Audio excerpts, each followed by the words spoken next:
Hello viewers, and we are back for another episode of Saving Southend. A little bit of a change to what we advertised today. We've come back for the season review. We finished the season off. Nothing was to play for in the last game. So roll the intro and let's go have a look at this season review.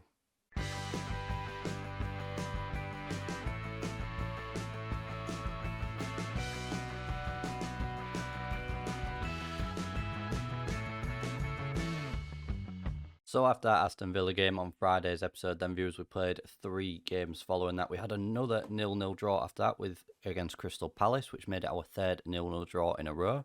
After that, we won our final game of the season against Barnsley, with Cardozo scoring in the 9th and 20th minute to give us a 2-0 lead, but Barnsley scored in the 37th minute, with Aaron Ramsey, one of our former players, getting the goal. And then unfortunately, we rounded the season off with a 1-0 loss away to Luton. So we, at the end of the season, just couldn't finish the job off there, getting a few draws where we probably should have won games, I think.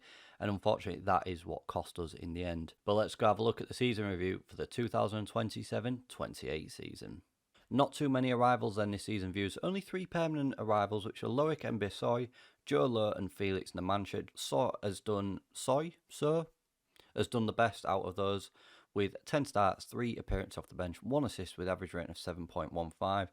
And the best loan player we brought in was Clarence Awudor, who got 14 starts, 14 appearances off the bench, 13 goals, 2 assists, and average rating of 7.05. The one I was most disappointed with was Jean-Pierre Barrel, a man who joined injured, didn't really get to grips with this season, scored only 4 goals for us with an average rating of 6.82. So we ended up finishing 8th in the league after those final 3 games of the season. As I said, nothing was to play for and everything was wrapped up.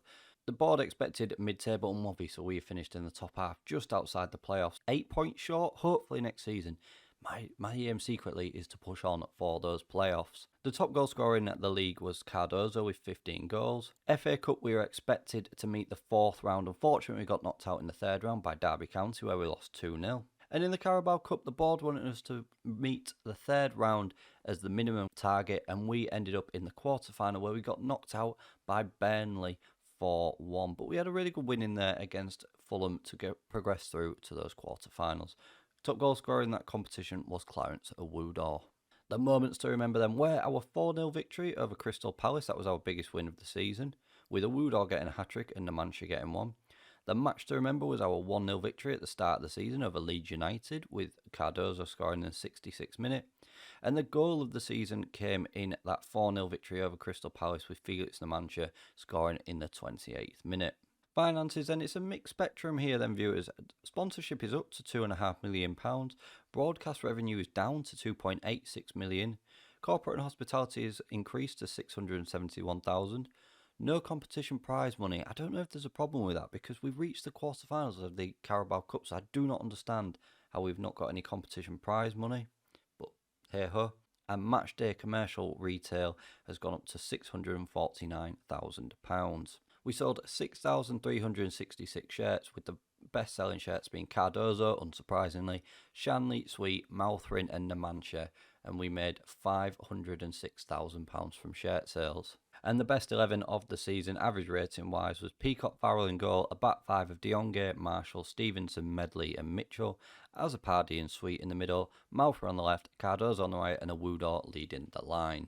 Unsurprisingly, after 17 goals and 12 assists this season, Cardozo is the fans' player of the season. He's also young player of the season. Signing of the season was Loic Mbesoy. Goal of the season was Numancia. Squad-wise, we've only got 2 permanent players whose contracts are up this summer. One is Bailey Peacock-Farrell, who is going to Sporting Kansas City on a free transfer, and the other one is goalkeeper Mark Gillespie, who is retiring at the age of 36, both on £6,000 a week, so it does give us some money to bring in and find, well, we need 2 new goalkeepers, at least one, because we do have Zach Preet still here, but we need at least 1 very good goalkeeper, and that is the top of our shopping list priority this summer. Loan-wise, Theo Marshall's contract is up. I would like to keep him here. I think he's had a decent season for us. Jean-Pierre Barrel, his season is over and done with. He won't be coming back. £10,250 a week will be saving from him.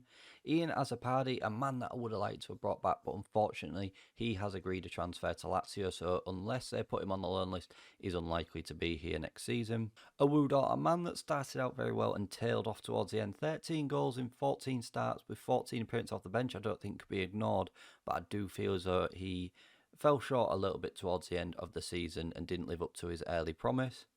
And Roberto in the middle had a decent season, but only 2 assists from midfield and 1 goal. And again, £10,500 a week on loan, I think could be spent better elsewhere. Rashawn Malfrin was the 3rd highest goal scorer this season with 9 goals. Shanley and Sweet both got 5 apiece. Disappointed from Shanley this season for him to only score 5 goals. I know he didn't get as many appearances with Burrell and Awudor here, but I still felt as though he had a lot more to offer than what he gave. We may look at selling him in the summer, we may look at keeping him and see what next season brings. It depends who is out there during this summer transfer period. Sabi got 3, Namansha got 3. Again, somebody that I think he started out well, struggled a little bit when we changed formation, so we may look at moving him on, and he is on £7,250 a week. Yeston Lewis got 2 goals for us this season. We may look at loaning him out. It depends what the situation is like in the summer transfer window with players available to us. Theo Marshall, Stevenson and Lowe all got 2 apiece, and Roberto, Kevin McCormack, who's out on loan, and Mel Mitchell all got 1 apiece. And the highest assisters in the team were Cardozo with 12, Malfrin and Dionge got 8 apiece, Namansha got 5, Shanley got 4, Sweet got 3, 6 players got 2 assists, and 5 players got 1 assist to their name.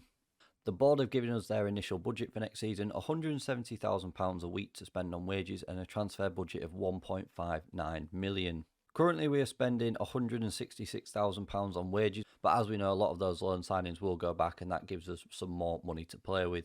The balance overall, we are minus 1.4 million. We really need to ensure that we can turn that around and put that back in the black. I think after we built or upgraded the new training ground, that has really affected us financially, as you can see from this graph here. But hopefully we can put a recovery plan in place to just get that balance back up and give us a fighting chance on the pitch. And the board for next season wants us to finish mid-table. They're giving us a B for this season, which I think is really good. They are currently looking at selling the club. We've had one takeover which has fallen through, unfortunately, but thankfully it was only a consortium. I'm hoping secretly that a tycoon will come in and flush Southend with money, but we'll wait and see. That's been the only offer that's come to him, so we'll wait and see if he does sell or if any other offers come in. The board want us to play defensive football and counter-attacking as football as well, so we'll see if we can do that next season. And that's it then, viewers. That is the season review of the 2027-28 season. Thank you very, very much for watching. Thank you for your support again this season. It's always really appreciated, and I know the boys appreciate it on the pitch as well. Thank you very much for watching, and I'll see you again for more tomorrow when we will be back with the start of the 2028-29 season, and let's see if we can push on for those championship playoffs. Don't forget to smash the like button for me, share the video around and subscribe to the channel.